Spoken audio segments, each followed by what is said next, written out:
The digital slate hit my desk with a resonance that suggested the universe itself was sighing in exasperation. I, Exarch, had spent 42 years maintaining the clinical perfection of the ocularis spire. We were a beacon of order in the Ossuary Nebula, a place where 300 different species lived in a delicate, bureaucratic harmony. Kiv, I said, my skin rippling into a shade of sickly chartreuse, signaling my rising migraine. Tell me this is a budget error. Tell me the hydro engineers are asking for more solvent again. My assistant, a spindly, six-limbed luminary with iridescent wings, skittered closer. His antennae were twitching at a frequency that usually meant he was trying not to leak a pheromone of amusement. Not a budget error, Exarch, Kiv chirped, his translator smoothing the clicking of his mandibles into a polite, melodic voice. It is a formal grievance, filed by 7 different species simultaneously. The charge is gross display of biological impossibility causing acute psychological distress. I blinked all 4 of my eyes in sequence. Which sector? Training Base 7, the high gravity zone. I pulled up the holographic display. The text was a chaotic mess of legalistic outrage. The Vorganites, creatures made of living stone and chitin who evolved on a planet where the atmosphere was as thick as soup, were the primary complainants. They were the undisputed kings of the heavy zones. If a Vorganite felt distressed in a gravity bay, it usually meant a celestial body was colliding with the station. What did they see, Kiv? A breach? A singularity? They saw a human, sir. Captain Elias Thorne, from the new diplomatic mission on Terra Prime. My secondary brain throbbed. Humans. They had been part of the galactic convergence for only 3 standard cycles, and already they were a logistical nightmare. They breathed an oxidizer so corrosive it rusted our ventilation grates. They ate organic matter filled with capsaicin just to feel a tingle. Show me the visual log, I commanded. The wall behind my desk shimmered, dissolving into the grainy, high-contrast feed of Training Base 7. The gravity indicator in the upper right corner read 5.2 standard gravities. At that level, a xylith like myself would be a decorative puddle on the floor. Even a Vorganite would be moving with the slow, deliberate care of a mountain, shifting an inch. In the center of the frame, a human male was moving. He wasn't crawling. He wasn't struggling. He was wearing 2 small strips of black, synthetic fabric and a pair of padded shoes. He was engaged in a rhythmic, terrifyingly fast locomotion. Is the timestamp correct? I whispered, my skin turning a startled violet. Is this real time? Real time, Exarch, Kiv confirmed. He has been at it for 38 minutes. The human, Elias Thorne, was running. His feet struck the reinforced deck plating with the sound of a rhythmic hammer. Sweat, a biological byproduct of their absurd cooling system, was flying off his brow in tiny crystalline arcs. Every few laps, he would look at his wrist device, grunt something to himself, and actually increase his velocity. His internal organs should be a slurry, I muttered, my primary brain trying to calculate the structural integrity of a calcium-based endoskeleton under that kind of load. His heart? Kiv, humans only have 1 heart, don't they? Yes, Exarch, a 4-chambered muscle, quite primitive, theoretically. Then why isn't it exploding? According to the Terra Prime medical files I just accessed, humans possess a trait called stamina hunting legacy. Their ancestors used to pursue prey until the prey's heart literally gave out from exhaustion. They don't stop, sir. They just keep going. I watched as the human finished his lap and stopped right in front of the observation window where a group of Vorganites were huddled. The Vorganites were 3 meters tall, armored in natural stone plate, and capable of crushing a scout ship with their bare claws. They were currently staring at the human with an expression I could only describe as existential dread. Elias Thorne did something then that made my skin turn a pale, fearful white. He looked at the massive rock-skinned warriors, gave them a casual gesture with his thumb, and performed a wink, a human facial contraction that denoted a shared secret or playfulness. Then he dropped to the floor. Not to die as I hoped, but to support his entire body weight on his 2 arms, lowering and raising himself in a repetitive motion. The Horthax champion Jax witnessed this, Kiv said, scrolling through the report. He apparently dropped his 300-kilogram training weight on his own pedipalp because he was so distracted by the soft flesh demon defying the laws of physics. He's currently in the medbay, claiming that if something that looks like a wet noodle can run in 5G, then the universe is a lie and his ancestors were cowards. I leaned back, my tentacles drooping. This wasn't just a gym session. This was a diplomatic disaster. "Get this human to my office," I said. "And Kiv, bring some of those electrolyte salts they like. If he's going to collapse and die in my chair, I at least want it on the record that I tried to hydrate him." Captain Elias Thorne did not look like a biological terror when he walked into my office an hour later. He looked like a neatly pressed, smiling anomaly. He was wearing a blue jumpsuit with the Terra Prime emblem, a small, fragile blue marble, pinned to his chest. "Exarch Thaljo! Good to finally meet the man behind the curtain," Thorne said, his voice booming with a terrifying amount of energy for someone who had just survived a mechanical crushing. He reached across my desk, extending a hand. I knew of this human custom, the handshake. It was a vestigial gesture to show one wasn't holding a weapon. I tentatively extended a tentacle, and he shook it with a firmness that made my cartilage creak. "Captain Thorne," I began, my skin settling into a neutral, professional indigo. "Please sit, if your skeletal structure is still intact." Thorne laughed, a sharp barking sound. "Oh, I'm all in one piece, Exarch. Just a bit of a burn in the quads, you know? Nothing a cold shower and a protein shake won't fix." I signaled Kiv to bring the water. Thorne took the glass and drained it in 3 seconds. 200 milliliters of dihydrogen monoxide gone. "Captain, I have a stack of grievances on my desk that is currently 3 centimeters thick," I said, leaning forward.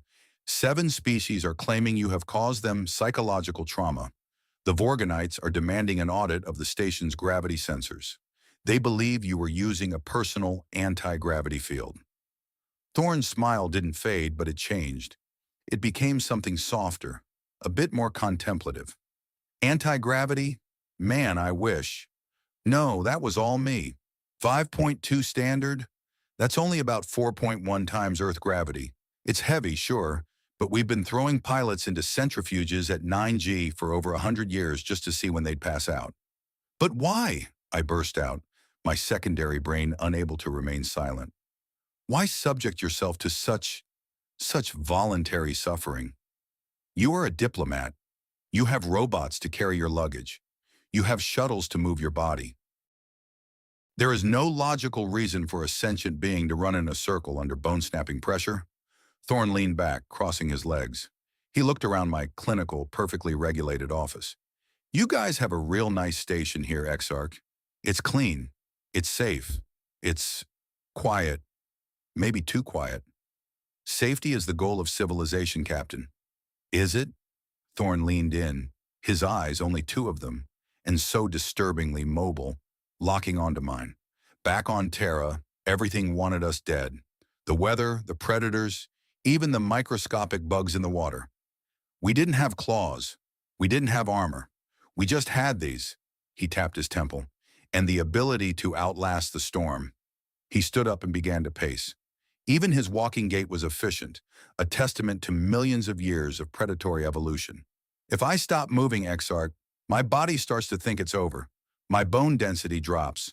My heart gets lazy. On Terra, if you got lazy, you became lunch. I'm not just exercising. I'm reminding my DNA that we're still in the fight." "The fight ended when you joined the Convergence, Captain," I replied. "We are at peace." "Peace is a luxury," Thorne said, his voice dropping an octave. "But gravity? Gravity is a constant.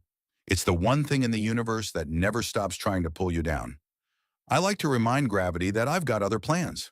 Kiv, who had been hovering near the door, spoke up. "Captain, the Vorganite champion, Jax, has requested a formal inquiry into your illegal enhancements. He refuses to believe your muscles are natural." Thorne grinned. It was a predatory expression, all white teeth and intent. "Tell the big guy I'm happy to show him my modifications. I'm heading back down to the bay tomorrow morning at 0600. Tell him to bring a towel. He's going to need it." "You intend to go back?" I asked, my skin turning a frantic shade of orange. "After a formal complaint?" "Exarch, with all due respect, I didn't break any rules. The sign says enter at your own risk. I'm just the first one who's actually willing to take the risk. He headed for the door, then paused, looking back at me. You look stressed, Antaljo. Your skin is doing that orange flickering thing. You should try the zero-G pool later. Great for the joints. Or maybe just a brisk walk. Does wonders for the brain lobes. He left the room with a jaunty wave. I sat in silence for a long time. Kiv, I said finally. Yes, Exarch? Order a full medical scan of Training Bay 7 and find out what a towel is. I have a feeling we're going to need a lot of them. Already on it, sir, Kiv replied, his antennae twitching with a new kind of energy. And sir? I watched the rest of the footage. After the run, the human did something he called burpees. I've checked the linguistic database. It translates roughly to the act of falling down and jumping up until your soul leaves your body. I groaned, sinking into my chair. By the ancestors, they're not just diplomats, they're biological zealots.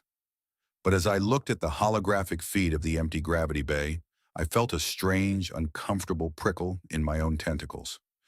For the first time in 40 years, the ocularis spire felt less like a station and more like a cage.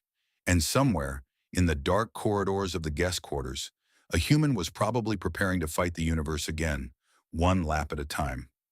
I pulled up the station's manifest. 23 more humans were arriving next week. Kiv, I whispered, cancel my meditation session for tomorrow. I think I need to watch this burpee personally. For administrative oversight, of course. Of course, Exarch, Kiv chirped. The layered secrets of the human heart were just beginning to peel away, and I was terrified of what lay at the core. But for the first time in my life, I wasn't just bored, I was curious. The observation gallery of Training Bay 7 was never meant to hold 352 spectators. It was designed for a handful of safety monitors and perhaps a board instructor. Yet at 0600 hours station time, the air was thick with the scent of ozone, recycled oxygen, and the nervous pheromones of a dozen different species. I stood at the center of the viewport, my primary and secondary brains locked in a fierce argument about the legality of what I was about to witness.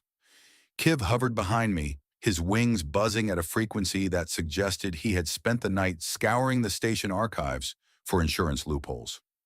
The human, Elias Thorne, was already inside the bay. He was dressed in the same minimal fabric as before, performing slow, agonizingly deliberate stretches that looked like he was trying to untie his own limbs. Opposite him stood Jax, the Vorgonite champion. If Thorne was a willow branch, Jax was a landslide frozen in time.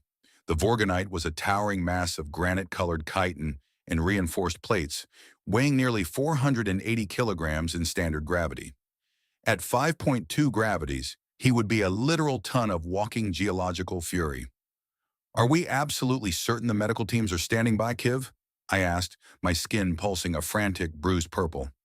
6 teams, Exarch, Kiv chirped, his voice barely audible over the chatter of the crowd. 2 are specialized in human trauma, though they admitted they are mostly just guessing. They brought a lot of industrial-grade gauze and something called a bone-knit laser. The bay doors hissed shut, and the gravity shunt began its low, stomach-churning hum. On the digital display above the bay, the numbers climbed with agonizing slowness. 1.0, 2.0. At 3.0, the air inside the bay seemed to shimmer as it became denser. The spectators pressed closer to the glass. Jax shifted his weight, his massive claws clicking against the deck plating. He looked comfortable, even regal. This was his domain. To a Vorgonite, gravity was not an enemy. It was a warm blanket. He looked at Thorne, his bioluminescent eyes glowing a mocking shade of crimson. You ready to pull the pin on this, human? Jax's voice boomed through the intercom.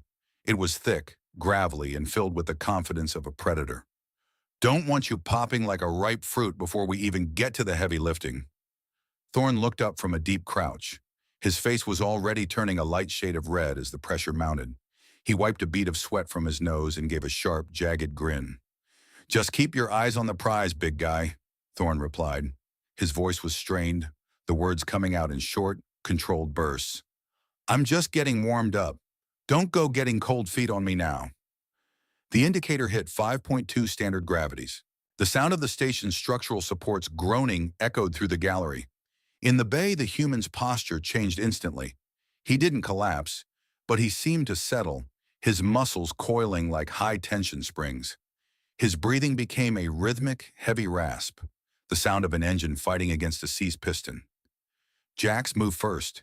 He began a slow, deliberate march toward the center of the bay, where a set of massive, unpainted alloy blocks sat. These were the strength metrics of the Vorganites. Each block weighed 200 kilograms.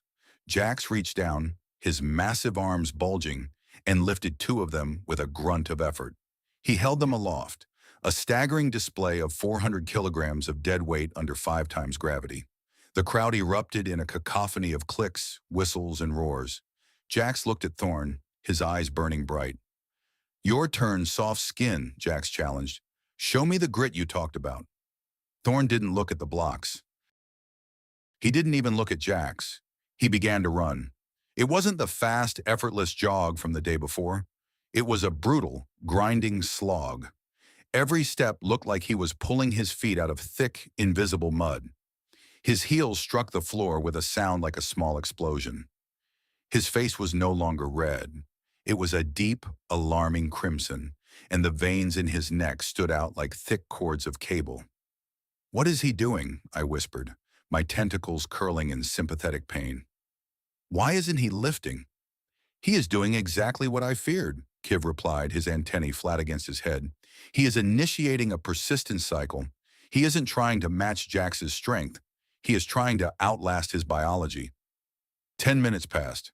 Jax had set the blocks down and was now performing slow, overhead presses with a single block, his movements becoming increasingly sluggish. The Vorganite was built for explosive power, for the sudden crushing of an enemy, or the lifting of a collapsed mine shaft. His muscles were dense, but they required immense amounts of energy to maintain. Thorn was still running. He had completed 42 laps. His jumpsuit was dark with sweat, and a fine mist of moisture hung in the air around him. He looked like he was in agony. Every few seconds, a low, guttural groan escaped his lips, but his pace didn't falter. He was a machine made of meat and stubbornness, refusing to acknowledge the physical reality of his situation. At the 20-minute mark, Jack stopped. He was leaning against the wall of the bay, his massive chest heaving. His chitinous plates were vibrating, a sign of extreme muscular fatigue. He watched Thorn pass him for the 50th time, the human's feet still hitting the floor in that same unwavering rhythm. "Stop, human," Jax wheezed over the intercom. "You've proved you're insane. You're going to burst a lung." "Not today, Jax," Thorn gasped. The words were barely intelligible, whispered through gritted teeth. "Just embracing the suck. You should, try it sometime." Thorn didn't stop. He accelerated. The gallery went silent.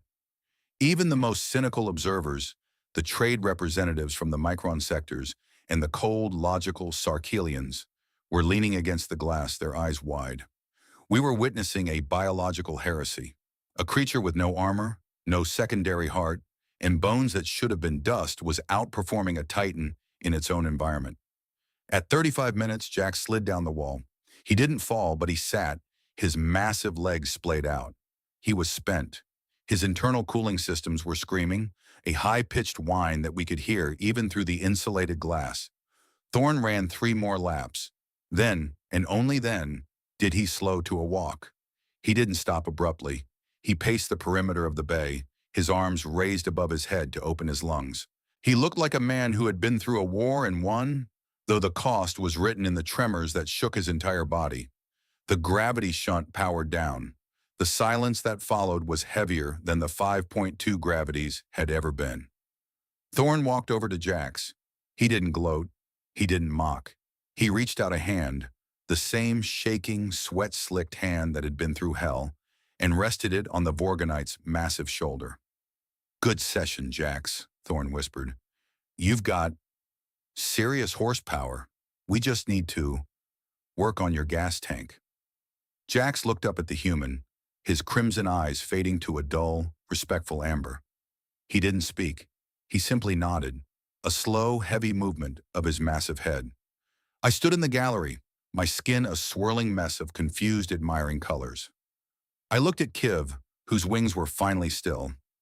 Exarch, Kiv said softly. I believe we are going to need to update the fragility index. Humans are not at the bottom. I'm not sure they even belong on the scale. I didn't answer. I was looking at the human as he walked toward the exit. He was limping, his shoulders were slumped, and he looked like he might collapse at any second. But he was smiling. It was a small, private smile that said more than any diplomatic treaty ever could. He wasn't just a man who had run in high gravity. He was a man who had faced the weight of the universe and told it to wait its turn. The aftermath of the heavy hitter trial, as the station's scuttlebutt quickly dubbed it, was less of a wave and more of a tectonic shift. For the next 2 days, the ocularis spire felt different. The usual clinical silence of the corridors was replaced by the low, rhythmic thudding of footsteps. Everywhere I looked, I saw beings attempting things they shouldn't. A group of Quillari students were trying to balance on one limb in the arboretum. A Micron trader was seen performing frantic, jerky movements with his multiple arms, claiming he was toning his secondary thorax. But it was the human, Elias Thorne, who remained the center of the storm.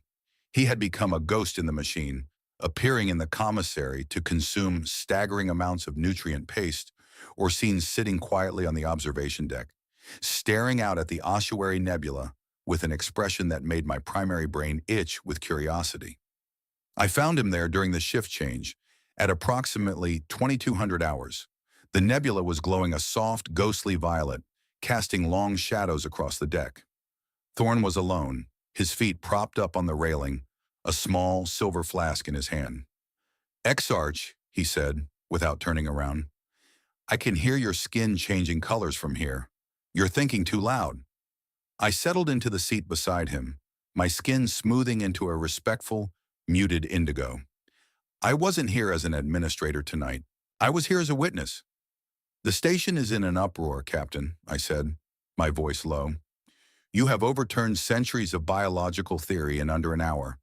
Jax hasn't left his quarters in 2 days, though his adjutant says he is currently ordering 400 kilograms of high-protein mineral supplements. Thorne chuckled, a dry, weary sound. He looks like a good kid, just a little too used to being the biggest dog in the yard. It's a dangerous way to live. Why did you do it? I asked, the question finally bursting forth. It wasn't just about the complaint. It wasn't about the ego. I saw your face, Elias. You weren't enjoying the run. You were fighting something. What were you fighting? Thorne took a long pull from his flask, the scent of sharp, fermented grain wafting toward me.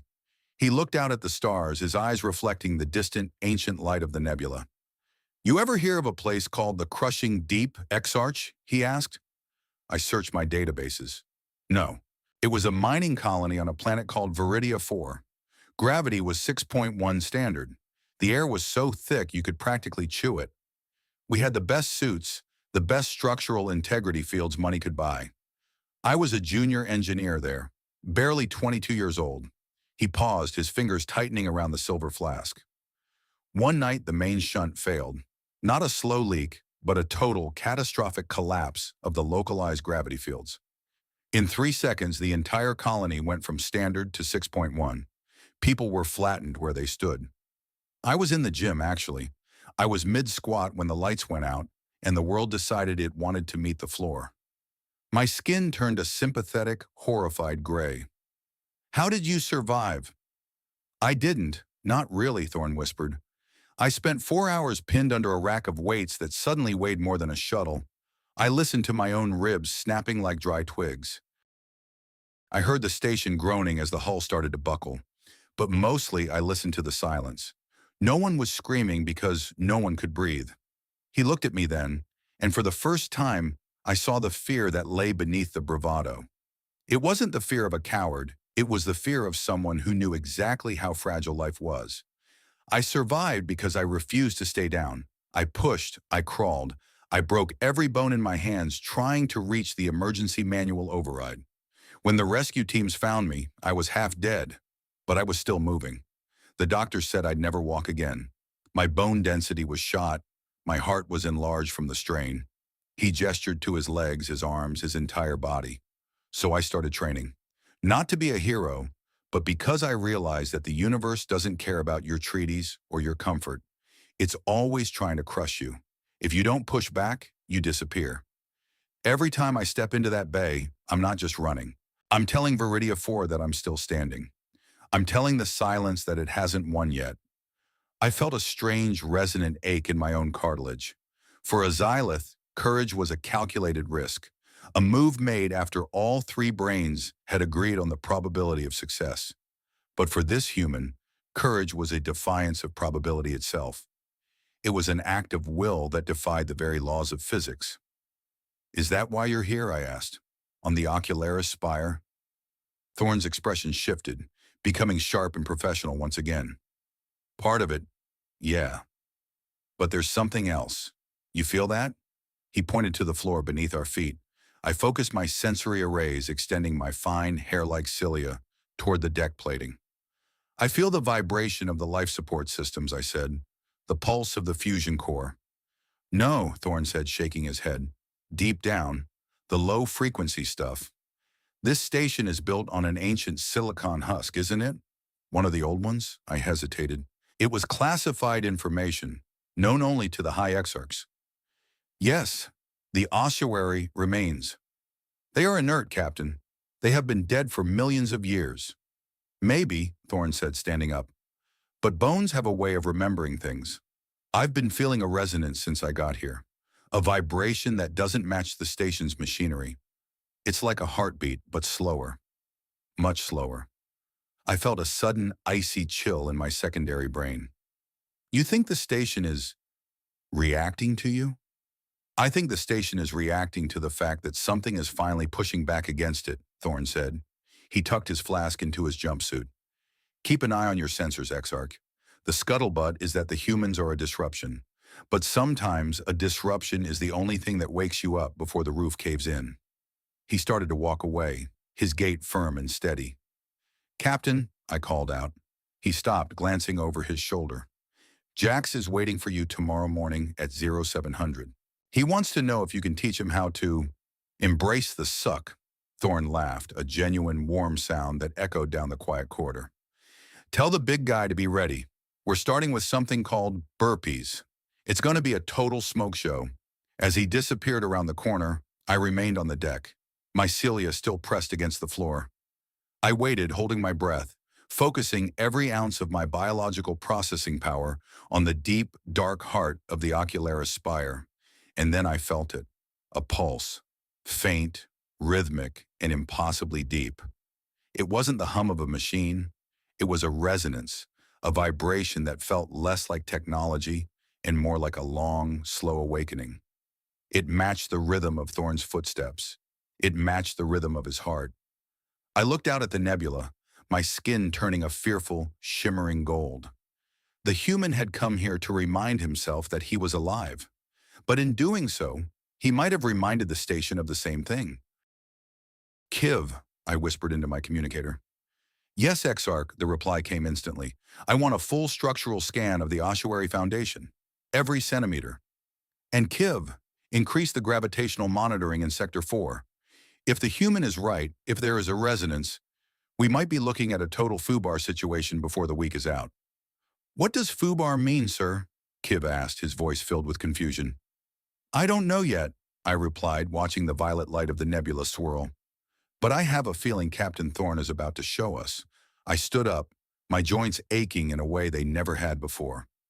I wasn't an engineer, and I wasn't a warrior. I was an administrator who lived for reports and regulations. But as I walked back toward my office, I found myself mimicking Thorne's gait.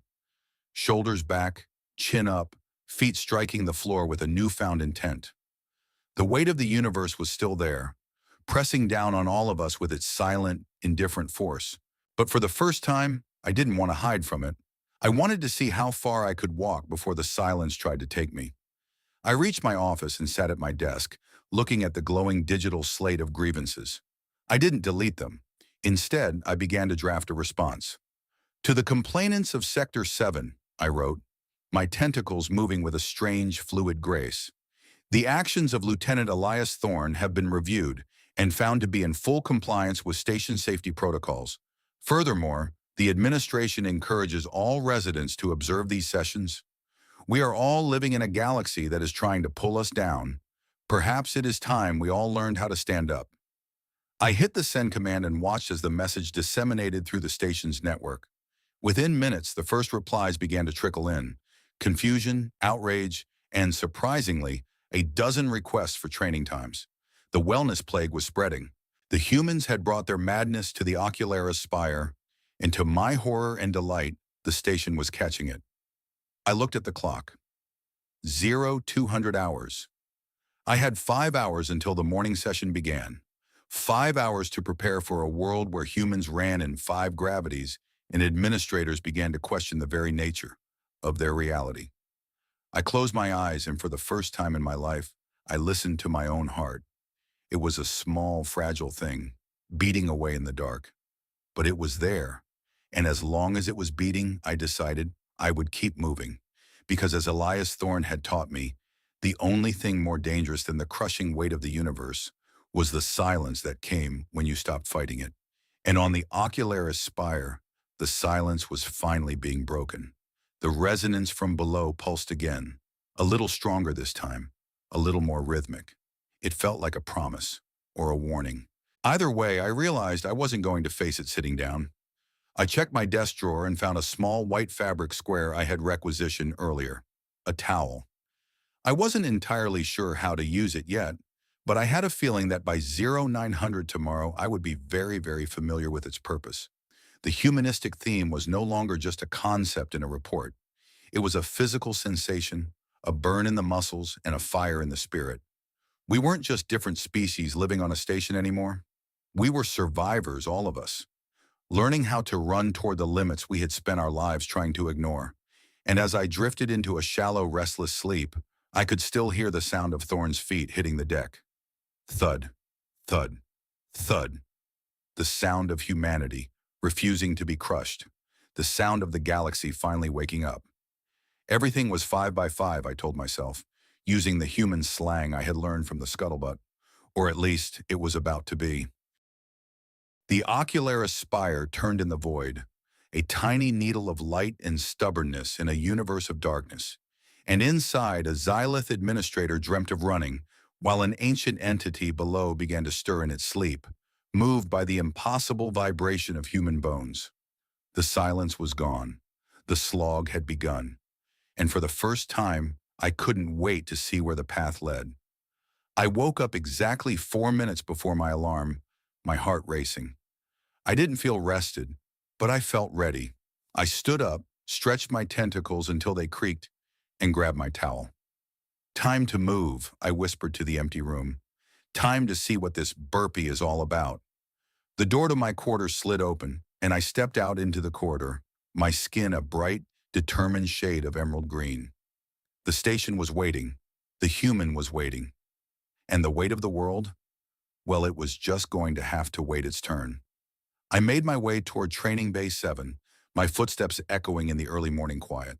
I wasn't alone. From every side corridor, from every residential block, others were emerging. Quillari, Sarkelians, even a few more Vorganites. We were a ragtag army of the curious and the brave, all moving toward the same destination. We reached the gallery, and I saw Elias Thorne already inside, talking to Jax. The human looked like he hadn't slept, but his energy was palpable, radiating off him like heat from a star. He looked up at the gallery, saw the crowd, and gave us a sharp, jagged salute. "Welcome to the gun show, everyone," his voice crackled over the intercom. "Hope you brought your grit, because today we're going to find out exactly what you're made of." The gravity shunt began to hum. I took my place at the window, my primary brain finally silenced by the sheer, exhilarating madness of the moment. I looked at the towel in my tentacle. I looked at the human in the bay. And then, for the first time in 42 years, I smiled. The slog was on, and it was beautiful. The Ocularis Spire had always been a masterpiece of sterile, calculated isolation. Each of the 300 species lived within their designated atmospheric envelopes, their interactions mediated by layers of bureaucracy and cold digital interfaces. We were a collection of strangers sharing a hull until the human, Captain Elias Thorne, taught us how to sweat together.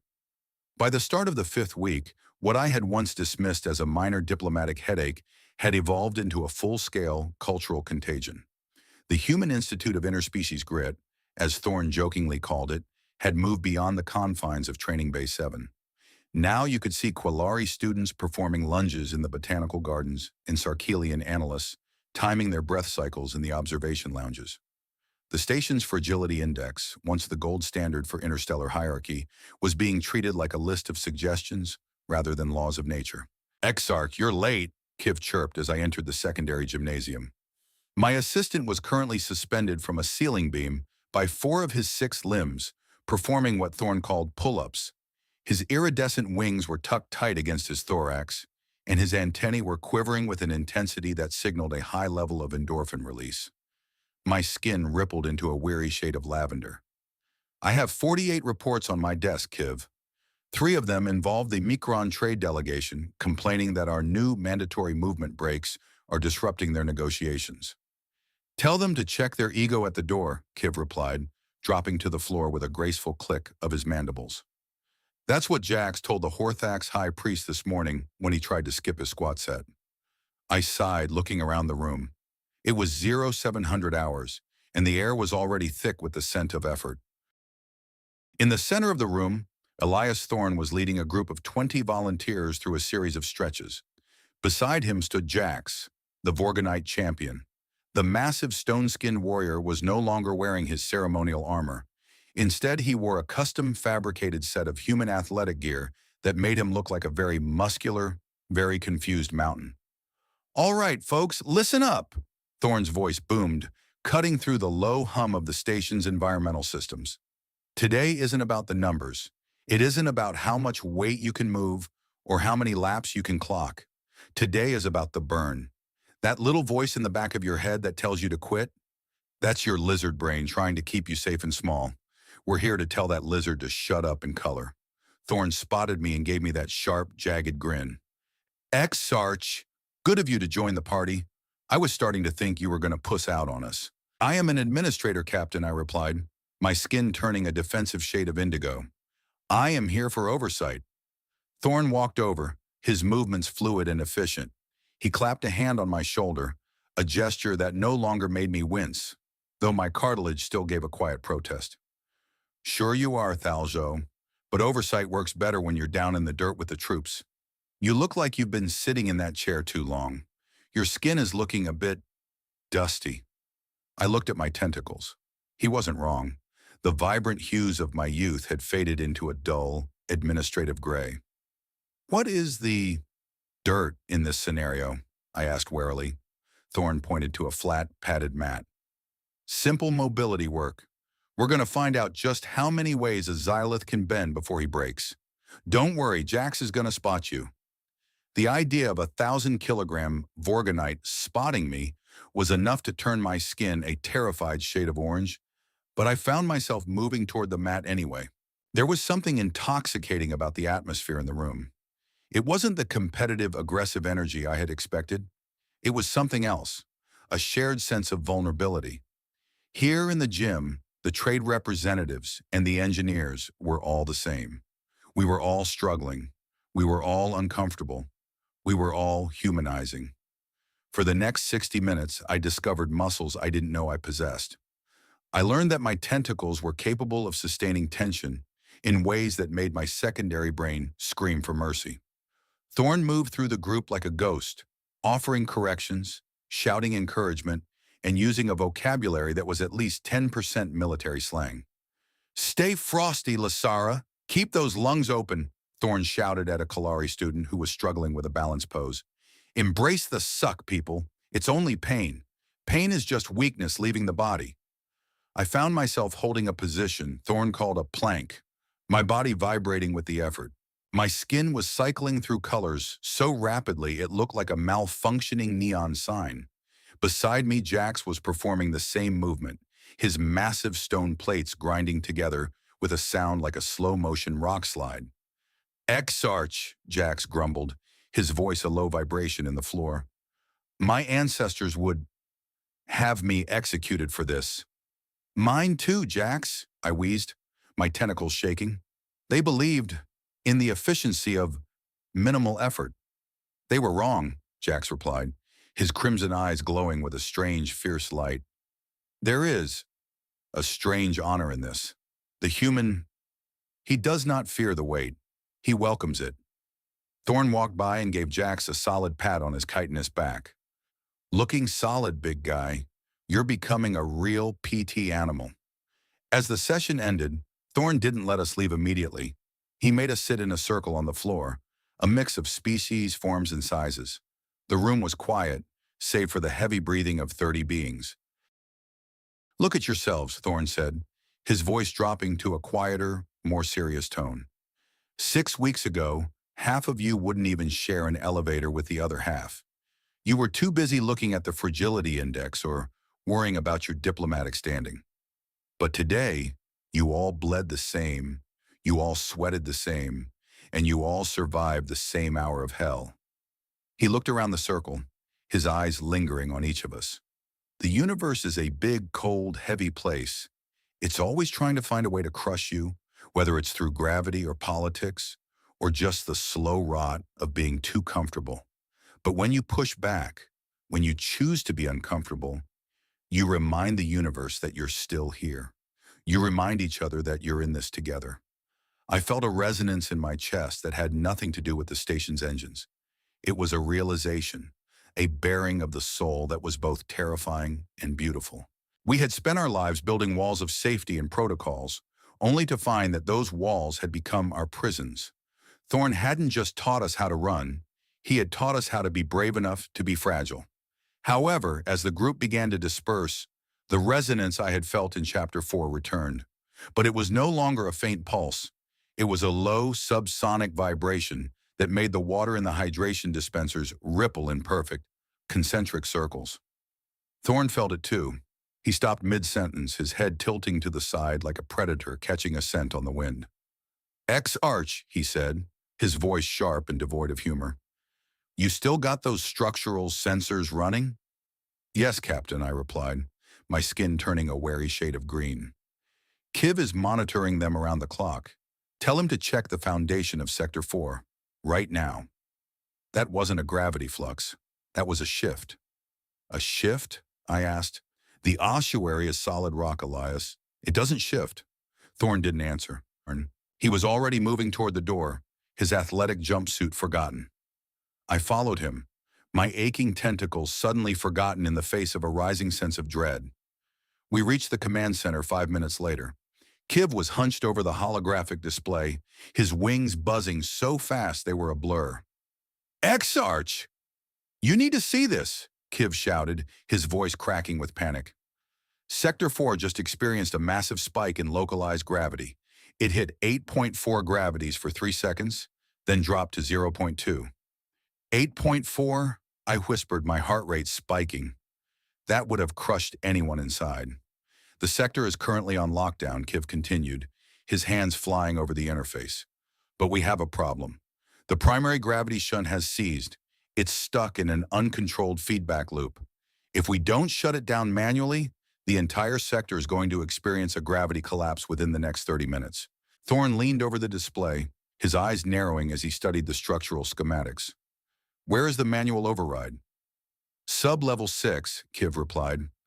Right in the heart of the foundation. But Captain, that area is currently registering at 10.2 gravities. No one can survive that, not even a Vorgonite. Thorn looked at me, his face pale but his eyes burning with a terrifying resolve. Thalzo, call the medbays.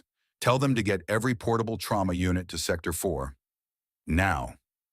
What are you doing, Elias? I asked, though I already knew the answer. I'm going down there, Thorn said, grabbing a heavy-duty tech kit from the wall. You can't, I shouted, my skin turning a frantic, screaming shade of yellow. 10.2 gravities will liquefy your organs in minutes. Your bones will snap before you even reach the lever. Maybe, Thorn said, checking the seals on his tech kit. But I've spent the last 10 years of my life training for exactly this kind of foobar situation. My body knows the weight, my bones know the pressure, and if I don't go, everyone in Sector 4, the families in the residential blocks, the kids in the nursery, they're all gone. He looked at me, and for the first time, I saw the true cost of the lesson he had been teaching us. Courage wasn't a gym session. It wasn't a run in 5G. It was the moment when you realized that your life was the only thing standing between the universe and the people you cared about. "Stay frosty, Exarch," Thorne said, his voice soft but steady. "Keep the sensors running. If I don't make it back, tell Jax he's in charge of the morning session. And tell him no one skips leg day." He turned and ran toward the lift, his silhouette disappearing into the dark, humming heart of the station. I stood there paralyzed by a calculated risk that had suddenly become an absolute certainty of death. I looked at Kiv, then at the display, then at my own shaking tentacles. "Kiv," I said, my voice barely a whisper. "Yes, Exarch. Open the comms to Sector 4. I want to talk to him until the signal cuts out."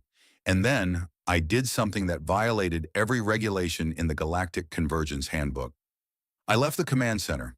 I didn't head for the escape pods. I didn't head for the safe zones. I headed for the access shaft of Sublevel 6.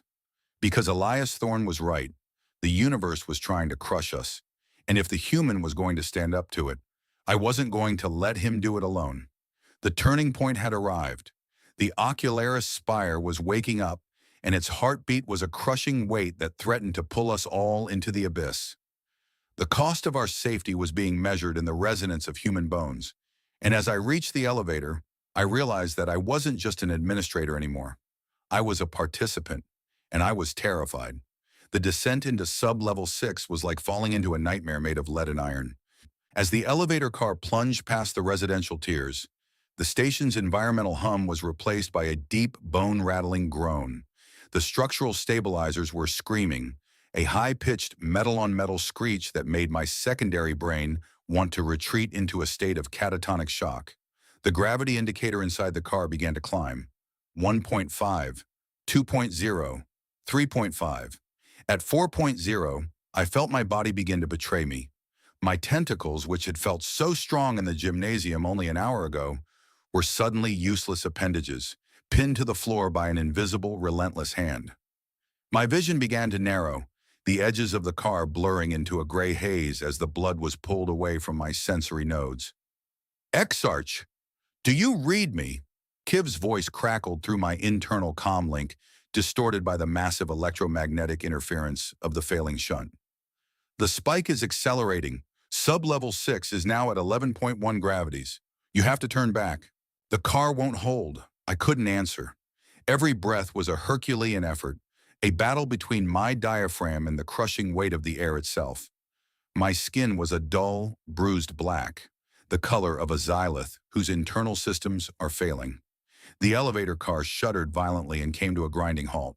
The doors hissed open, but they only moved 6 centimeters before the frame buckled under the pressure. Through the gap, I saw the corridor of Sub-Level 6. It was a world of shadows and industrial horror.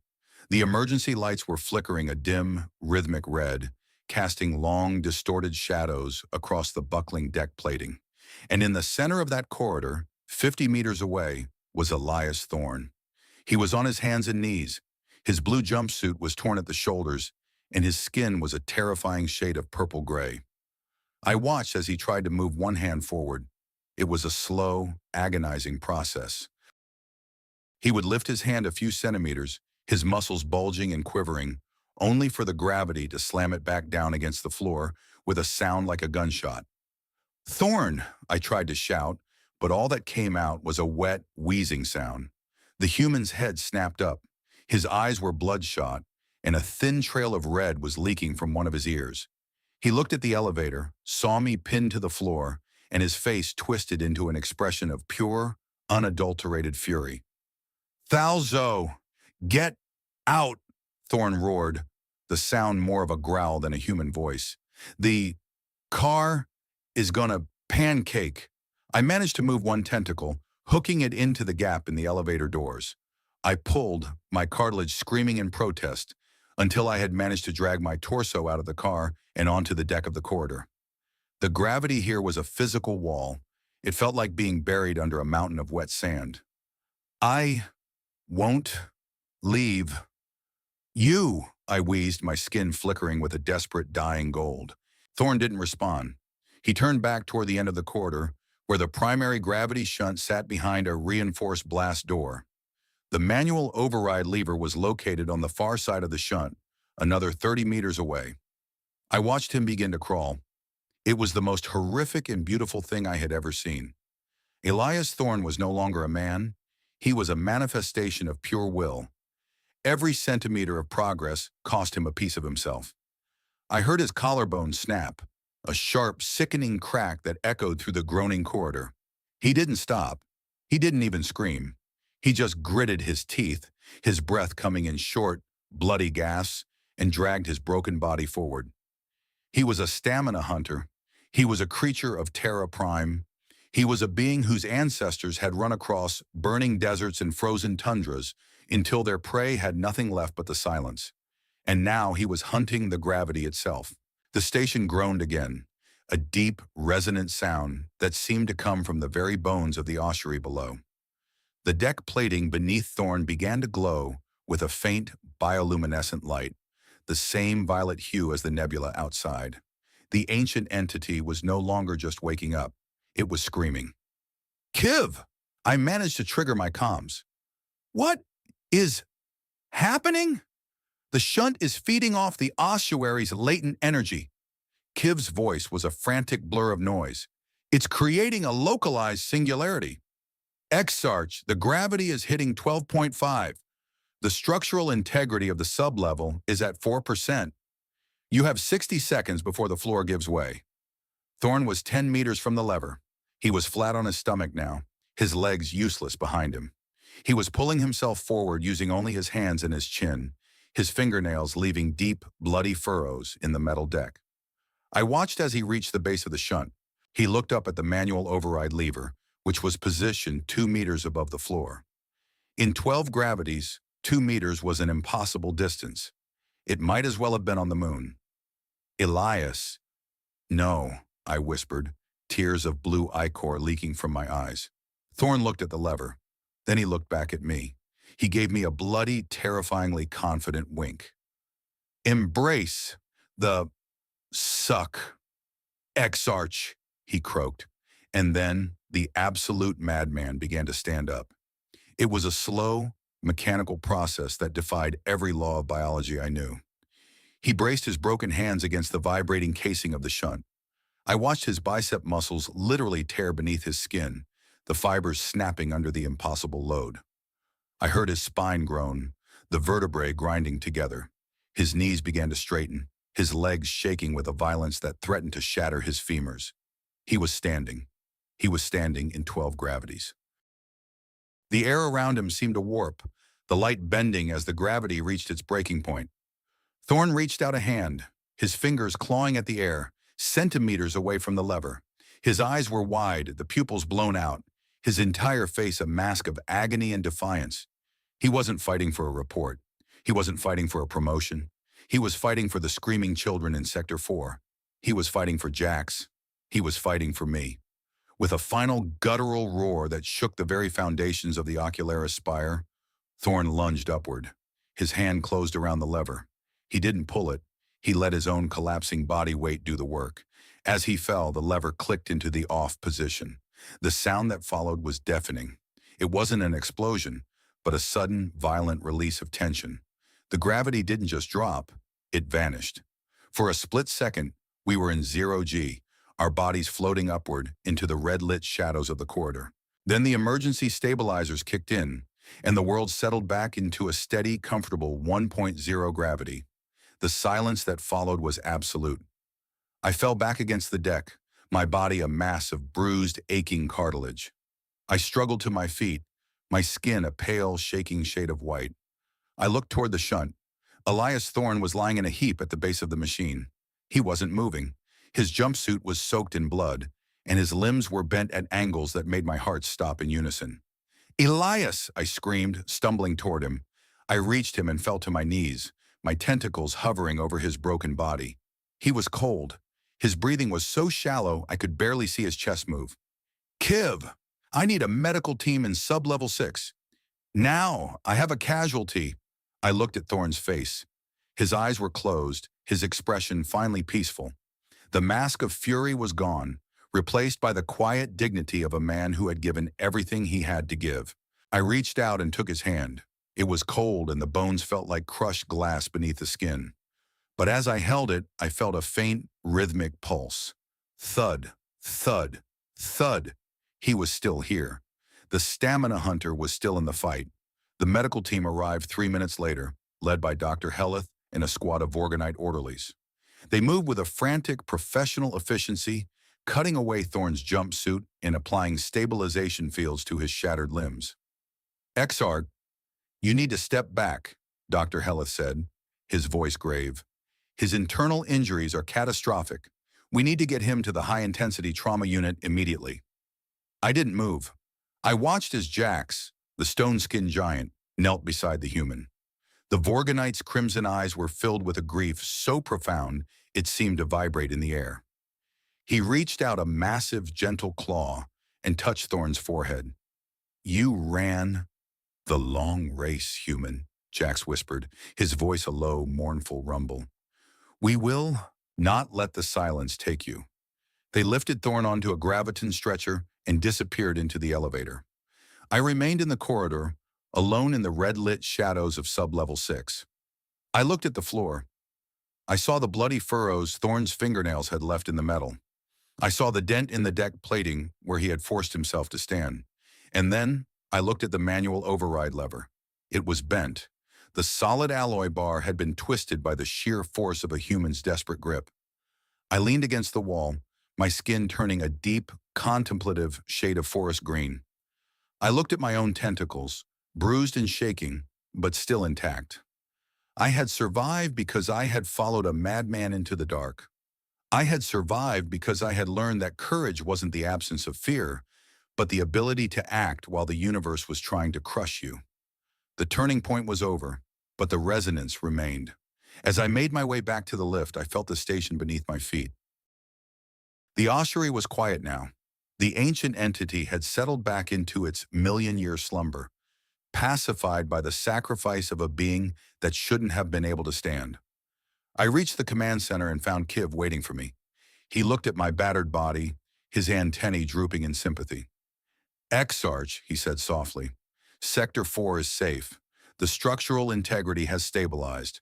The casualty count is 0, except for Captain Thorne." I looked at the holographic display of the station. It looked the same, orderly, clinical, and vast.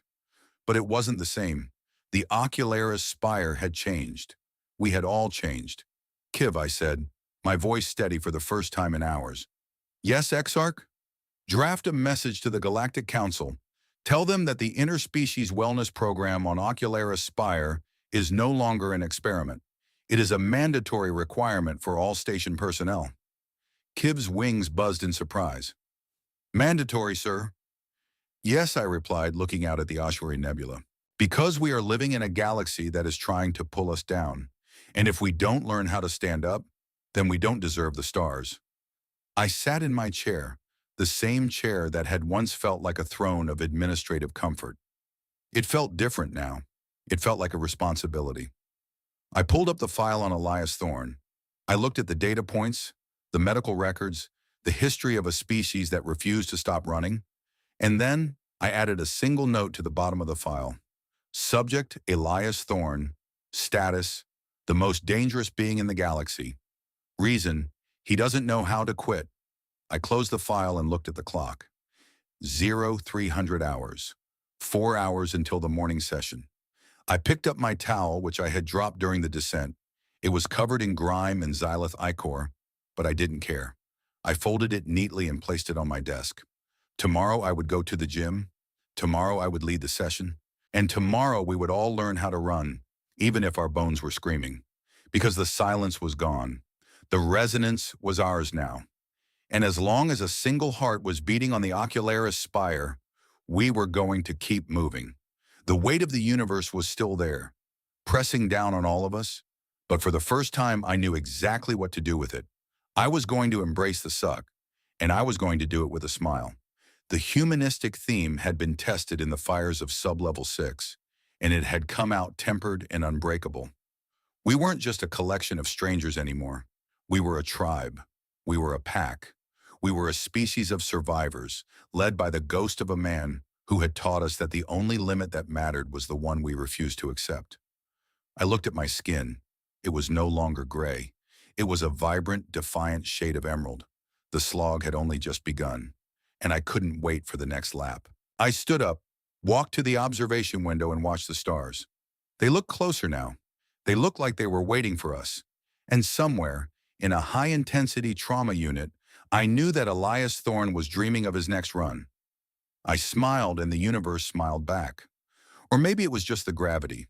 Either way, I was ready. The high-intensity trauma unit of the Ocularis Spire was a place of sterile white light and the rhythmic, synthetic chirping of life support monitors. For 48 hours, the silence of the ward was broken only by the hum of the calcium knitting field and the soft, liquid sound of the nutrient suspension tank where Captain Elias Thorne now resided.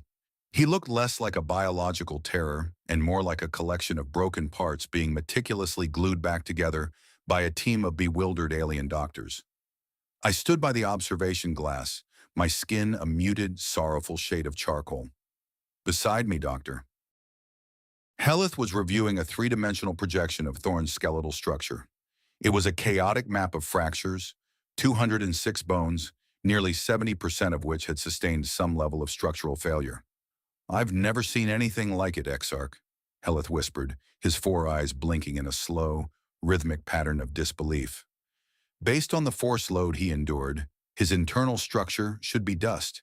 But the bones, they didn't just snap, they fought. It's as if his biology refused to yield until the very last millisecond. "Will he walk again?" I asked, my voice thin and hollow. The doctor hesitated, his tentacles twitching.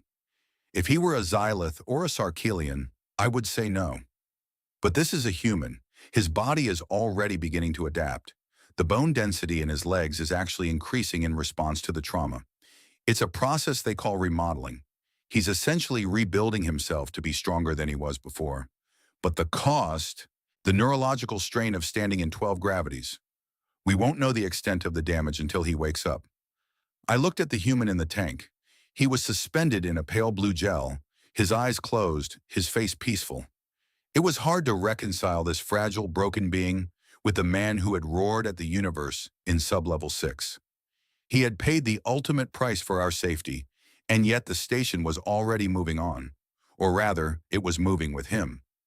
In the 2 days since the collapse, the Ocularis Spire had undergone a transformation that defied every administrative projection I had ever drafted. The wellness plague had reached a tipping point. It was no longer a hobby or a curiosity. It was a necessity. The people of the station had seen what courage looked like in its rawest, most physical form, and they were desperate to find a piece of it for themselves. Kiv entered the ward, his wings vibrating with a somber intensity. "Exarch, you need to see the reports from the gym." I turned away from the glass. "What is it now? More complaints?" "No, sir. Quite the opposite. We have a queue for Training Base 7 that stretches across 3 sectors. The Vorganites are leading a group of 60 Sarkelians in a low-gravity endurance session. And Jax has been sitting outside the med bay for 36 hours.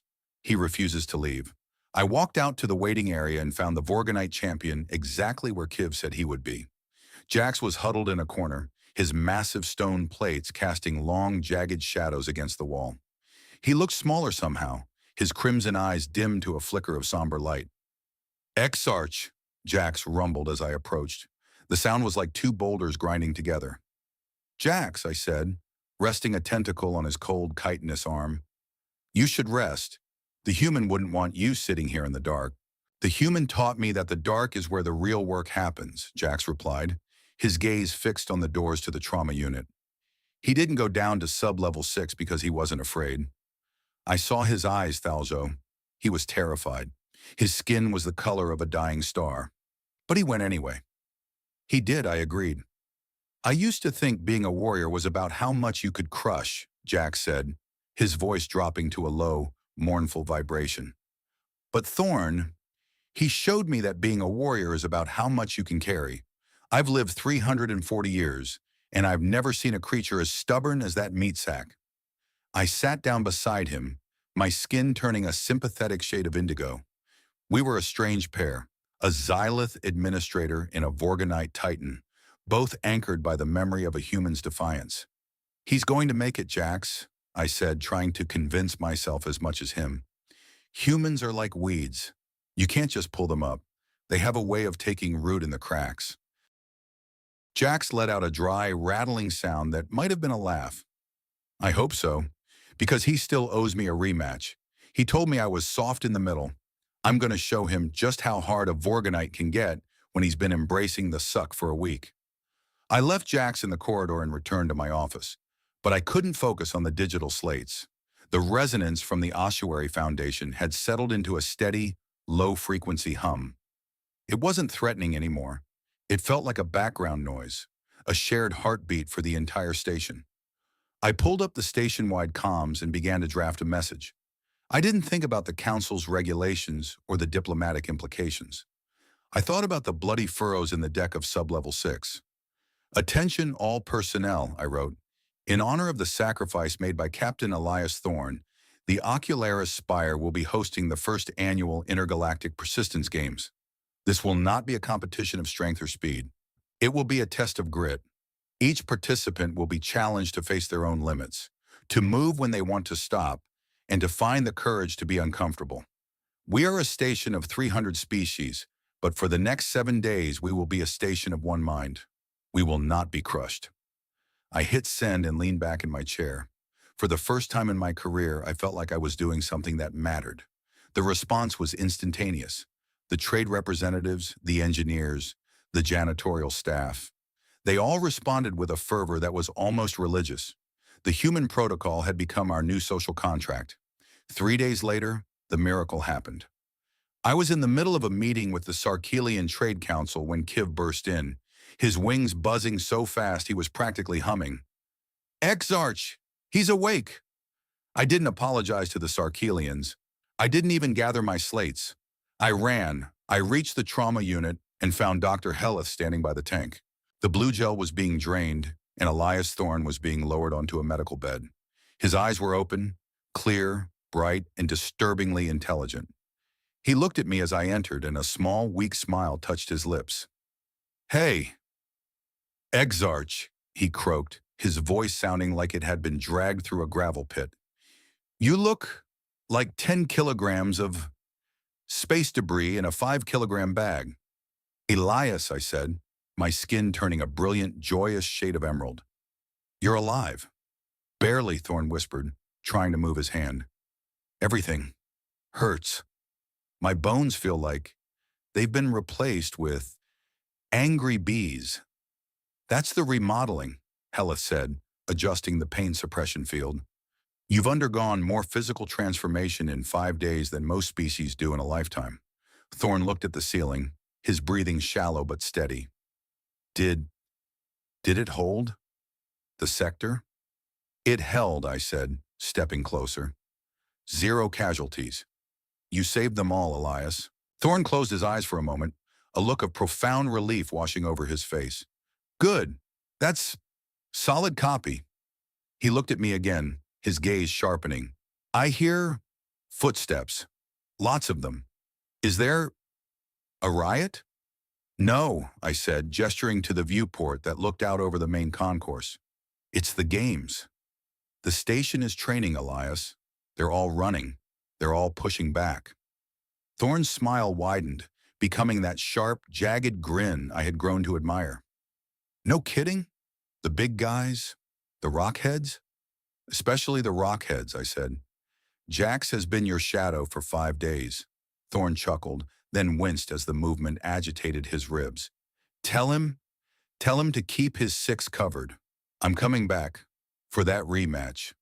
Just give me a minute to find my legs." We left him to rest, but as I walked out of the med bay, I realized that the humanistic theme had moved beyond Thorne.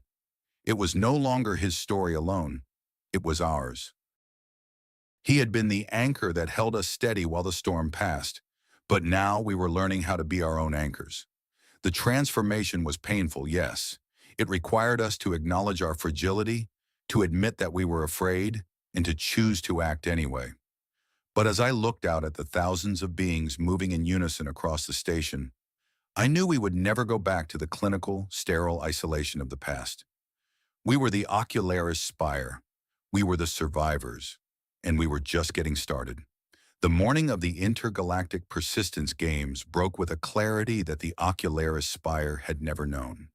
The artificial sun lamps in the central plaza were set to a warm, golden hue, mimicking the dawn of Terra Prime. It was a gesture of respect, a silent acknowledgement of the world that had birthed such a stubborn species. I stood on the raised platform in the center of the plaza, looking out at a sea of faces that spanned the entire spectrum of galactic biology. There were over 5,000 beings gathered there, a record for any station event. The air was thick with anticipation, the low hum of the ossuary resonance providing a rhythmic backing to the chatter of a dozen different languages. To my left stood Jax. The Vorgonite was wearing a ceremonial sash of deep crimson, his stone plates polished until they shone like obsidian. To my right was Kiv, his wings neatly folded, his antennae held high in a posture of official pride. But the most important person on the platform was sitting in a specialized graviton chair. Elias Thorne was still pale, and his limbs were supported by a complex exoskeleton of carbon fiber and hydraulic pistons. He looked like a man made of glass and steel, but his eyes were as fierce as ever. He had refused to stay in the med bay for the opening ceremony. He had insisted on being there to see what his madness had wrought. Exarch, the time is 0800, Kiv whispered. The station is ready. I stepped forward to the podium. My skin was a calm, steady shade of indigo, though my hearts were drumming a frantic rhythm against my ribs. I had spent 42 years writing reports, but I had never given a speech that mattered.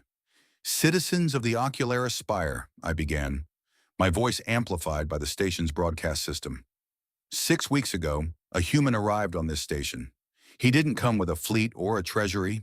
He came with a pair of running shoes and a refusal to be crushed by the weight of the universe. I looked at Thorne, who gave me a slow, encouraging nod. We called it a violation. We called it insanity. We hid behind our regulations and our fragility index because we were afraid to admit that the universe is heavy. We were afraid to admit that we are all, in our own way, fragile. The crowd went silent. Even the youngest Quillari stopped their chirping. But Captain Elias Thorne showed us a different path. He showed us that courage is not the absence of fear. It is the act of standing up when the gravity tells you to lie down. It is the act of moving forward when your bones are screaming for you to stop. He didn't save Sublevel 6 because he was stronger than the gravity. He saved it because he was more stubborn than the silence. I gestured to the vast, sprawling network of training bays and gravity zones that had been prepared for the games. Today we begin the persistence games. This is not about winning. There are no medals for being the strongest or the fastest. There is only the challenge you set for yourself. Whether you are running a single lap in 0G or attempting a squat in 3G, the goal is the same: to find the place where you want to quit and then take one more step. I turned to Thorne. Captain, would you do the honors? Thorne hit a button on his chair, and his exoskeleton whirred as it lifted him into a standing position. He wobbled for a second, his face tight with concentration before finding his balance. He reached out and took the ceremonial relay baton, a simple rod of polished alloy. He looked out at the crowd, his voice rasping but clear. The universe is going to try to crush you, he said, his eyes scanning the horizon of alien faces. It's going to try to make you feel small. It's going to try to tell you that you don't matter. But as long as you can still breathe, you've got a choice. You can let the weight win, or you can embrace the suck and keep moving. He raised the baton high above his head. Let's show the galaxy what we're made of. Move out. The plaza erupted in a roar of sound that shook the very hull of the station. It wasn't just a cheer. It was a release of centuries of repressed potential. The games began with a massive, station-wide movement. It wasn't an orderly parade. It was a chaotic, joyous surge of energy. Vorgonites marched beside Sarkelians. Quillari students raced through the Arboretum. Engineers and diplomats shared the same tracks in the gravity bays. I found myself down on the main track, 20 minutes later, walking beside Jax. "You doing okay, Exarch?" Jax asked, his massive footsteps vibrating through the floor. "Your skin is looking a bit yellow." "I'm fine, Jax," I wheezed, my tentacles aching as I maintained a brisk pace. "I'm just discovering that walking for 5 kilometers is significantly harder than writing a report about it." Jax laughed, a sound that was starting to feel like home. "Just keep your eyes on the human, Thalzo. He's already completed 3 laps in the wheelchair-accessible lane." I looked over and saw Thorn, his exoskeleton humming as he used his arms to propel himself forward. He was surrounded by a group of young Micron children who were trying to mimic his arm movements. He was laughing, shouting encouragement, and using his favorite military slang to keep them motivated. "Stay frosty, kids. Keep those engines humming," Thorn shouted. As the day progressed, the theme of the games moved from the physical to the heart of the action. It wasn't just about the sweat, it was about the transformation. I saw a trade representative from the Sarkelian Council stop mid-run to help a fallen janitor. I saw 2 rival species who had been in a territorial dispute for a decade, sharing a hydration station and discussing breath control techniques. The weight of the universe was still there, but it was no longer a burden. It was a common enemy that brought us together. However, the climax of the first day wasn't a physical feat. It was a decision. Around 1600 hours, a localized power fluctuation hit the primary life support grid in Sector 9. It wasn't a catastrophic failure like Sublevel 6, but it was enough to cause the gravity stabilizers to flicker. In the past, this would have triggered a mass panic. The citizens would have scrambled for the escape pods, their minds filled with the fear of the crushing weight. But not today. I was in the command center when the alarm sounded. I watched the monitors, my skin turning a wary shade of green, expecting to see the usual chaos. Instead, I saw a Vorgonite named Grothal. He was in the middle of an endurance run with a group of 15 other species. When the gravity flickered, increasing the load to 2.5 gravities for a split second, Grothal didn't run for the exit. He stopped. He braced himself against a structural pillar and reached out his massive arms, catching a Sarkelian child who had been thrown off balance. The other participants followed his lead. They formed a chain, holding on to each other, bracing themselves against the weight, and waiting for the stabilizers to reset. They didn't scream. They didn't panic. They simply stood their ground. When the gravity returned to normal, they didn't scatter. They checked on each other, shared a moment of silent respect, and then they kept running. I looked at Kiv, who was staring at the monitor with wide, shimmering eyes. "Exarch," Kiv whispered. They didn't run away. They ran toward each other. I felt a surge of pride that nearly made my secondary brain short-circuit. They learned, Kiv. They learned that the weight is only scary when you try to carry it alone. I left the command center and made my way to the observation deck where Thorn was sitting, watching the sunset over the nebula. His exoskeleton was powered down, and he looked exhausted, but his eyes were glowing with a quiet, profound satisfaction. "Did you see Sector 9?" I asked, sitting down beside him. "I saw it," Thorn said, his voice a soft murmur. "Good kids. They've got the right idea." "You changed us, Elias," I said. "You didn't just save the station. You gave us a reason to be a station." Thorn looked out at the stars, his fingers tracing the scars on his arms. "I didn't do anything, Thalzo. I just reminded you of what you already had. Humans aren't special because we're strong. We're special because we're too stupid to know when we're beaten. And it turns out that's a universal trait." He looked at me, his expression becoming serious. "The Council is going to hate this, you know. They like their species neat and tidy. They like the fragility index because it keeps everyone in their place. This is messy. This is dangerous." "Let them hate it," I said, my skin turning a defiant shade of emerald. "They aren't the ones living on the Ocularis spire. We are. And if they want to stop us, they're going to have to come down here and try to keep up." Thorn laughed, and this time, it didn't sound weak. It sounded like a challenge. "I like the new skin tone, Exarch. It suits you." As the first day of the Persistence Games came to a close, the station settled into a peaceful, energized quiet. The resonance from the ossuary was still there, a constant reminder of the ancient power beneath our feet. But it no longer felt like a countdown to disaster. It felt like a foundation. I looked at the digital slate on my desk, filled with requests for training programs, interspecies social events, and a proposal from Jax for a station-wide marathon. The transformation was real. It was painful, and it was far from over. Thorne still had months of recovery ahead of him, and the station still faced the scrutiny of the Galactic Council. But we had found our heartbeat. We had learned that the only way to face the crushing weight of the universe was to embrace the suck, to find the courage in our own fragility, and to keep moving, one agonizing, beautiful step at a time. I closed the file and stood up, my tentacles aching with a fatigue that felt like a reward. I picked up my towel and headed for the door. Tomorrow I would attempt a 3-kilometer run in 1.5 gravities. I was terrified. My joints were already complaining, and my secondary brain was calculating the probability of a muscle strain. But as I walked out into the corridor, I saw Jax waiting for me, his crimson eyes bright with anticipation.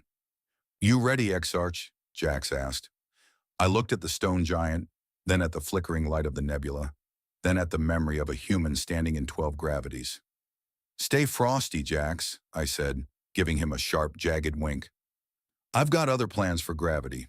The slog was on, and it was the best thing that had ever happened to us. The humanistic theme had moved from the heart of a single man to the soul of an entire station. We were the Ocularis Spire, and we were no longer afraid of the weight. We were the ones who moved the mountain, one heartbeat at a time. As I walked away, I could still hear the resonance from below. But it wasn't a warning anymore. It was an applause. The galaxy was watching, and for the first time in millions of years, the ossuary was proud of the creatures crawling on its skin. Everything was 5 by 5, and it was only getting better. The arrival of the Galactic Council's oversight fleet was not a silent affair. It was a cold, synchronized display of administrative power. 14 silver needle-shaped cruisers dropped out of warp and surrounded the Ocularis Spire like a cage of predatory birds. These were not diplomatic vessels. They were the ships of the high arbitrators, the beings who decided which civilizations were worthy of progress and which were too volatile to exist within the orderly framework of the convergence. I stood on the primary docking bay platform, my skin a tight, cautious shade of slate gray. Beside me, Kiv adjusted his formal sash, his wings trembling with an intensity that threatened to lift him off the deck. We weren't just greeting guests, we were facing an inquest. "They are 3 minutes early," Kiv whispered, his antennae twitching toward the approaching shuttle. High Overseer Vrax does not believe in waiting for reality to catch up with his schedule. Vrax was a Sarkelian of the old blood, a species that had reached its biological peak 10,000 years ago and had spent the intervening millennia perfecting the art of stasis. To Vrax, the very concept of change was a vulgarity, and the reports of humans running in 5 gravities, followed by a near-catastrophic collapse of the station's foundation, had reached the council like a transmission from a madhouse. The shuttle doors hissed open, and a wave of pressurized, sterile air washed over us. High Overseer Vrax stepped out, flanked by a dozen heavily armed security drones. He was tall, thin, and possessed a second pair of eyes that never seemed to blink. He looked at the docking bay, then at me, with the detached interest of a scientist examining a mold colony. "Exarch Thalzo," Vrax began, his voice a series of dry, metallic clicks translated into a cold monotone. "We received your report regarding the human incident. We also received several hundred unauthorized transmissions from your station residents claiming to have witnessed miracles of physical defiance. The Council finds the term miracle to be statistically offensive." "High Overseer," I replied, bowing my head in the traditional Xylith gesture of submission. "Welcome to the Ocularis Spire. I believe you will find that the station is functioning at 300% efficiency despite the recent structural adjustments. Efficiency is irrelevant if the foundation is compromised by madness," Vrax said, walking past me without waiting for an invitation. "We are here to conduct a full audit. We will begin with Sub-Level 6, and we will conclude with the immediate relocation of the human diplomatic mission to a containment facility in the Outer Rim." I felt a surge of heat in my secondary brain, a spark of defiance that hadn't been there 2 months ago. You cannot relocate them, High Overseer. They are currently essential to the station's stability. Vrax stopped and turned his upper eyes toward me. Essential? They are a biological anomaly that nearly turned this station into a debris field. They are a danger to the orderly evolution of the convergence. If you wish to understand the danger, I said, my skin turning a firm, dark emerald, then you must see what they have built. Not just the scars in the metal, but the strength in the people. The tour was a silent, tense affair. I led Vrax and his retinue through the residential sectors, where the usual gray, sterile corridors were now vibrant with activity. We passed a group of young Kalari performing high-intensity interval training in a communal lounge. We passed a Sarkelian trade counselor, one of Vrax's own kind, who was currently engaged in a brisk power walk while listening to a human audio log about mindset. Vrax's eyes narrowed. This is unauthorized behavior. Why are they moving with such purposeless intensity? It isn't purposeless, I said. They are training. They are preparing for the next time the universe tries to pull them down. We reached sublevel 6. The area was still under repair, the walls reinforced with heavy-duty alloy plates. I pointed to the manual override lever on the primary shunt, the one Elias Thorne had twisted with his bare hands. 12.5 gravities, I said, my voice echoing in the metallic silence. He stood there. He didn't have a suit or a field or a divine mandate. He had bones and a refusal to quit. He saved 5,000 lives because he chose to be uncomfortable when everyone else chose to be safe. Vrax touched the twisted metal of the lever, his long, spindly fingers trembling slightly. A human did this? Impossible. The tensile strength of this alloy is... The humanistic theme doesn't care about your tensile strength. High Overseer, I interrupted, using a phrase I had picked up from Thorne. It only cares about the will to act when the darkness is closing in. Vrax pulled his hand away as if the metal were hot. This is precisely why they must be removed. This will you speak of is a contagion. It disrupts the calculated peace we have worked for centuries to maintain. If the other species begin to believe they can defy their own biological limits, the entire structure of the convergence will collapse. It won't collapse, I said, stepping closer. It will grow. For 40 years, I ran this station by the book, and for 40 years, we were a collection of lonely species waiting for something to happen. Now we are a community. Vrax ignored me, signaling his drones to begin a deep tissue scan of the Foundation. We will conclude our audit in the Central Plaza. I have summoned the human leader, Thorne, to appear for a formal decommissioning. Elias Thorne is still in medical recovery, I said, my skin turning a protective shade of indigo. He cannot be moved. He will appear, Vrax clicked, or the humans will be removed by force. The conflict was no longer a matter of regulations. It was a battle for the soul of the station. As we made our way back to the plaza, I saw the aftermath of the climax everywhere. The beings of the Ocularis Spire weren't just processing what had happened. They were embodying it. We reached the Central Plaza to find it packed with thousands of residents. But they weren't there to protest. They were there to train. In the center of the plaza, Jax was leading a massive, synchronized session of something the humans called calisthenics. 5,000 beings from 20 different worlds were moving in perfect, rhythmic unison. The sound of their breathing was a low, powerful drone that seemed to vibrate in the very hull of the station. Jax spotted Vrax and his retinue. He didn't stop. He didn't bow. He simply held a deep, agonizingly steady squat and looked the High Overseer in the eye. "Stay frosty," Jax rumbled, his voice amplified by the acoustics of the plaza. "We've got guests." Vrax stood at the edge of the crowd, his 4 eyes wide with a mix of horror and fascination. What is this?" "This is the Ocularis Spire," I said, standing tall beside him. "And we aren't going anywhere." The resolution was beginning to take shape, not through a treaty, but through the sheer, undeniable weight of a shared reality. I looked at the crowd and saw the transformation in every single one of them. They weren't afraid of the high arbitrators. They weren't afraid of the drones. They had faced 12 gravities in the person of Elias Thorne, and compared to that, a Sarkelian bureaucrat was nothing but a light breeze. Kiv leaned in and whispered to me, "Exarch, Thorn is on his way. He's coming out of the medbay. I felt a surge of worry. Can he stand? Kiv gave a small, clicking laugh. He's a human, sir. He doesn't know how to do anything else. As the crowd parted to make way for the human captain, I realized that the secondary characters, Jax, Kiv, even the Quillari students, were the ones who would carry the theme forward. Thorn had planted the seed, but the station was the forest. And as the human entered the plaza, leaning on his carbon fiber exoskeleton, but walking with his head held high, I knew that the council had already lost. The weight of judgment was nothing compared to the weight of a legacy that refused to be crushed. And as Thorn stopped in front of Rax, his face scarred but his eyes burning with that familiar, jagged light, I knew that the silence was gone for good. The final hearing took place in the central plaza, under the golden glow of the artificial sun lamps. High Overseer Vrax stood on the raised platform, his drones hovering like silent executioners. Below him, the thousands of residents of the Ocularis spire stood in a silence so profound, it felt like a physical pressure.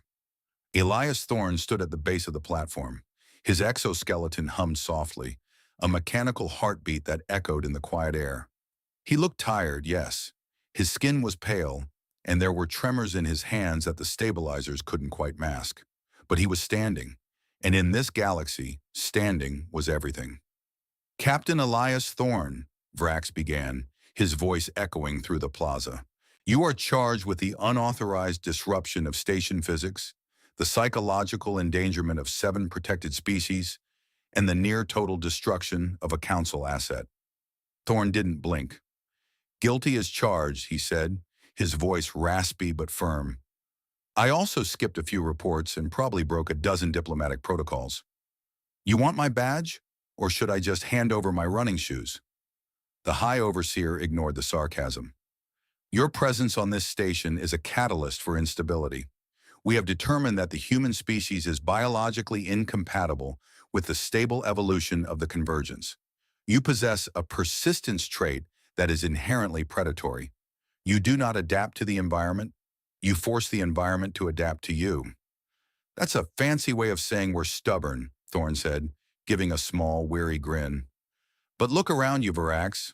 I didn't force anyone to do anything. I just went for a run. The rest of them? They chose to join me. Because you infected them with the delusion that they can transcend their own limits. Vrax clicked, his skin turning a sharp, agitated red. You are teaching them to value struggle over safety. You are teaching them to embrace pain. I'm teaching them that they're alive, Thorne roared, his voice suddenly filled with the same fury that had fueled him in Sublevel 6. Safety is just a slow way to die, Vrax. If you aren't pushing against the weight, you're just waiting for the floor to give way. Vrax turned to the crowd, his eyes scanning the thousands of beings. Citizens of the Spire, this human has led you into a state of collective psychosis. We are here to restore order. We are here to take you back to the safety you once knew. The crowd didn't move. They didn't cheer. They simply looked at him. Then from the front row, Jack stepped forward. The Vorgonite was a mountain of obsidian and resolve. He looked at Vrax, then at Thorne, and then he did something that changed the history of the convergence forever. He didn't speak. He simply turned away from the platform and began to run. He ran in a slow, steady circle around the base of the platform. His footsteps were heavy, rhythmic, and filled with intent. A moment later, a Quillari student joined him, then 2 Sarkelian analysts, then a Micron trade representative. Within minutes, the entire central plaza was a swirling mass of movement. 5,000 beings from 20 different worlds were running. They weren't running toward Vrax, and they weren't running away from the drones. They were just running. The sound was incredible, a thundering, rhythmic pulse that drowned out the hum of the drones and the clicks of the Overseer's translator. It was the sound of the Ocularis spire finding its own heartbeat. It was the sound of a community that had realized its own strength. I stepped off the platform and joined them. My tentacles were aching, and my secondary brain was screaming about the irrationality of the situation. But as I fell into the rhythm of the run, I felt a joy that I had never known. I wasn't just an administrator anymore. I wasn't a xylith or a bureaucrat. I was a runner. I was a survivor. I looked at Vrax. The high overseer was standing alone on his platform, his drones hovering uselessly around him. He looked small. He looked fragile. For all his ancient wisdom and biological perfection, he was the only one in the plaza who was paralyzed by fear. He was afraid of the movement. He was afraid of the noise. He was afraid of the truth that we were all discovering together. The council didn't shut us down. They couldn't. You can't contain a resonance once it's taken root in the bones. Vrax and his fleet left 3 days later, leaving behind a series of sternly worded warnings that no one bothered to read. They didn't understand that the Ocularis Spire was no longer a council asset. It was a beacon. Elias Thorne stayed. He didn't return to Terra Prime. He stayed to lead the newly founded Interspecies Wellness Institute. He still has his scars, and his exoskeleton is a permanent part of his life now. But he's still the first one in the gym every morning. As for me, I've been promoted. Not by the council, but by the people. I am the director of station integration. My job is no longer to maintain order. It is to facilitate growth. I was standing on the observation deck this morning, watching the sunrise over the Ossuary Nebula. I had just finished my daily 5-kilometer run, 2 kilometers further than I could manage a week ago, and I was feeling the burn that Thorne talked about. It felt like fire. It felt like life. I looked back at the station, a tiny needle of light and stubbornness in the vast, cold dark. We are still fragile. We are still different.